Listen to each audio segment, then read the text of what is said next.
Alhamdulillahi Rabbil Alamin. Hamdan na'imin hamdan syakirin. Ashhadu an la ilaha illallah wahdahu la syarika lah. Wa ashhadu anna Muhammadan abduhu wa rasuluh la nabiyya ba'dah. Kaum muslimin sidang jamaah subuh yang insyaallah kita semuanya dirahmati Allah Subhanahu wa taala.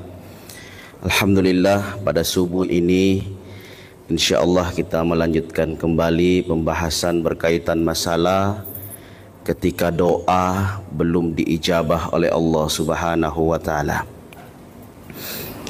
An Abi Abdullah Nu'man bin Bashir radhiyallahu anhuma kata, sami'tu Rasulullah sallallahu alaihi wasallam. Saya mendengarkan Rasulullah sallallahu alaihi wasallam mengatakan, innal halala bayyinun wa innal harama bayyinun.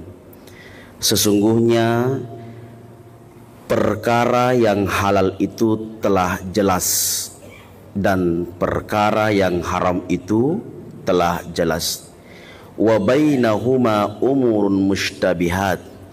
Tetapi di antara halal dengan haram itu ada satu perkara namanya mushtabihat, yang syubhat samar-samar, tak jelas ini masuk kategori haram ataukah masuk dalam kategori halal. Kata Rasulullah sallallahu alaihi wasallam, "Faman ittaqa syubhat faqad istabra'a li dinihi wa 'irdihi." Siapa yang menjauhi perkara syubhat yang tak jelas halal haramnya, maka dia telah menjaga kehormatannya, dia telah menjaga agamanya. Tetapi kata Rasulullah, wa mau waqa'a fi syubhat waqa'a fil haram. Siapa yang berani mendekati perkara syubhat yang tak jelas halal haramnya, waqa'a fil harami, maka sebenarnya dia sangat mendekati kepada yang haram. Karra'i wal hima yushaku ayyartafi, seperti pengembala, dia mengembalakan kambingnya di dekat kebun yang terlarang. Mungkin satu hari belum masuk di kebun itu, sebulan belum, 2 bulan belum, tapi suatu saat karena sering digembalakan di kebun yang dilarang, maka akhirnya nanti akan masuk di kebun itu. Begitulah gambaran orang yang mengambil ataukah mendekati perkara syubhat. Hal inilah kemudian yang menjadi suatu asbab tertolaknya doa seseorang. Ada seorang laki-laki dulu di zaman dulu namanya Ibrahim bin Adham. Setelah selesai melaksanakan umroh haji, dia pun ingin pergi ke Al-Aqsa atau Masjidil Aqsa, Palestina. Kemudian dia membeli kurma kepada seorang orang tua di pasar di Mekah.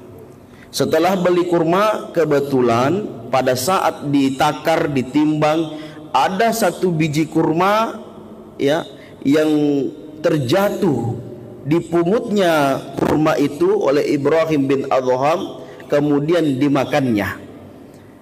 Catatan, Ibrahim bin Adham ini adalah salah satu hamba Allah yang paling dekat dengan Allah. Semua doa-doanya kalau bermunajat itu terkenal diijabah oleh Allah. Nah, setelah 40 hari kemudian sampailah dia di Masjidil Aqsa atau Palestina. Diistirahatlah dia di suatu tempat. Tiba-tiba dia mendengarkan percakapan seorang malaikat.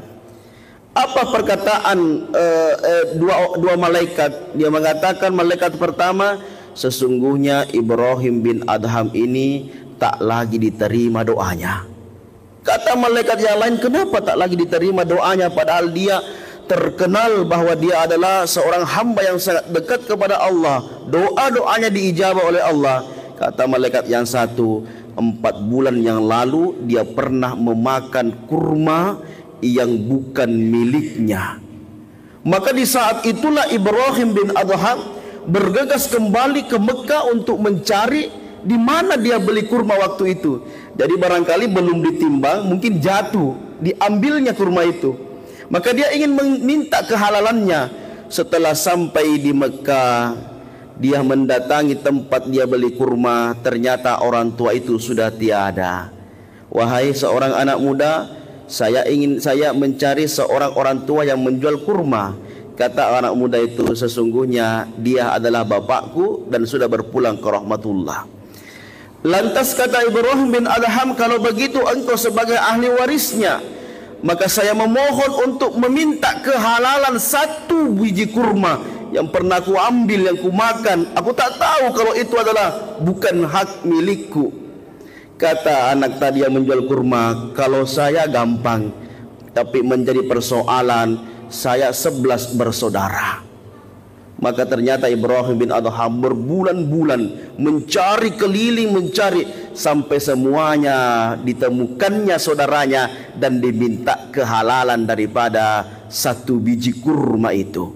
Setelah kemudian dia kembali dan kemudian dia mendengarkan percakapan malaikat mengatakan, sesungguhnya Ibrahim bin Adham ini pernah tak diterima doanya, tapi sekarang diterima doanya karena dia telah meninggalkan perkara syubhat. Masya Allah, inilah salah satu alasan sehingga doa kita diterima oleh Allah ketika sesuatu yang haram atau syubhat itu seseorang menghindarinya. Jamaah subuh yang dirahmati Allah Subhanahu wa taala. Yang kedua, dengan cara bertawassul dengan amal soleh kita. Jadi bertawassul itu adalah bukan memaksa Allah agar menerima doa kita, tetapi ada amalan-amalan yang betul kita ikhlas melaksanakannya. Nah, ada 3 orang di zaman sebelum umat Rasulullah SAW. Ketiga orang ini melakukan perjalanan dan istirahat di sebuah goa. Tiba-tiba goa itu tertutup batu yang sangat besar. Ketiga orang ini berusaha untuk melepaskan dirinya daripada belenggu goa tersebut, didorongnya tapi tak mampu membuka batu itu. Akhirnya di antara mereka mengatakan, tak mampu kita membuka batu ini kecuali kita memohon kepada Allah Subhanahu wa taala. Maka orang yang pertama pun bertawassul dengan amal solehnya. Ya Allah ya Rabb, dulu ya Allah, pekerjaanku adalah memerah susu kambing, dan saya tak pernah memberikan susu itu kepada siapapun termasuk anakku ya Allah, sebelum aku berikan kepada ibu bapakku. Suatu ketika ya Allah, aku kembali ke rumahku, akan tetapi ibu bapakku tertidur dan aku pun menunggu ibu bapakku. Di saat anakku menangis, aku tak berikan susu itu sebelum aku berikan kepada ibu bapakku. Walhasil ibu bapakku bangunnya nanti setelah subuh atau subuh. Dan kemudian kata seorang hamba ini, ya Allah ya Rabbi, aku ikhlas saat itu ya Allah. Kalau memang keikhlasanku itu ya Allah engkau terima ya Allah, hamba mohon ya Allah, lepaskanlah kami daripada belenggu batu di gua ini. Bergeser batu itu, tapi belum bisa keluar. Maka orang yang kedua bertawassul kemudian dengan amal solehnya. Ya Allah ya Rabb, dulu ada anak keponakanku ya Allah, atau sepupuku ya Allah, aku cinta kepadanya. Suatu ketika ya Allah, aku ingin sekali mengajak dia, mohon maaf, berbuat serong zina, tapi dia tak mau ya Allah. Suatu ketika dia butuh uang, datanglah kepada aku. Dia meminta 120 dinar dengan syarat dia rela apapun yang ingin aku perbuat kepadanya. Tetapi setelah aku berikan, dan di saat aku ingin melakukan perbuatan haram itu, maka terucaplah di lisannya mengatakan, tak pantas engkau membuka cincin yang belum halal. Disitulah aku tersadar ya Allah, aku menghindari dan menjauhi ya Allah dengan penuh keikhlasan karena mengingatmu ya Allah. Ya Allah, kalau memang aku ikhlas ya Allah, kau terima keikhlasanku. Hamba mohon ya Allah, lepaskanlah kami daripada belenggu batu ini. Bergeser batu itu, tapi mereka pun belum bisa keluar. Dan orang ketiga pun bertawassul dengan amal solehnya. Ya Allah ya Rabb, dulu saya punya pembantu karyawan. Karyawan saya punya gaji beberapa bulan aku simpan. Tiba-tiba karyawan saya menghilang entah kemana. Setelah bertahun-tahun uang yang saya simpan, gaji karyawan saya ini saya belikan kambing, belikan, jadi dia jadikan modal. Akhirnya berkembang biak kambing, unta, sapinya. Tetapi beberapa tahun kemudian datang karyawan saya meminta gaji upahnya itu. Dan aku pun mengatakan bahwa gaji upahmu itu aku jadikan modal, dan inilah yang kau lihat semua kambing-kambing, sapi-sapi, unta-unta ini. Kalau memang engkau inginkan, silahkan kau mengambil. Dan dia pun mengambil semuanya.